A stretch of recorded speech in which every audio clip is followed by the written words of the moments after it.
आमच्या फलटण, बारामती, अकलूज परिसरामध्ये मागच्या 10-20 वर्षापूर्वी कापसाची अत्यंत मोठ्या प्रमाणामध्ये लागवड केली जात होती, परंतु मध्यंतरी बोंडअळी असेल किंवा इतर तत्सम रोग असतील यामुळे कापसाच्या लागवडीचे प्रमाण कमी झालं आणि गेल्या 2-3 वर्षापासून आमच्या फलटण, अकलूज, माळशिरस, बारामती भागामध्ये कापसाच्या लागवडी प्रमाण अतिशय वाढले।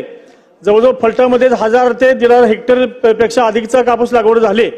माझी आपली मंत्रिमंडळाला विनंती की बाळासाहेब पाटील यांनी म्हणण्याप्रमाणे त्या ठिकाणी सीसीआय खरेदी करत नाही आतल्या भागामध्ये, त्यामुळे त्या ठिकाणी पूर्वी शेतकरी कापूस उत्पादक संघ होता, फेडरेशन होतं, ते खरेदी करत होतं, परंतु फेडरेशन बंद झालं आणि सीसीआय खरेदी करू लागलं। तर माझी आपली विनंती की पूर्वीसारखं पुन्हा कापूस खरेदी केंद्र त्या भागामध्ये आपण सुरू करणार का?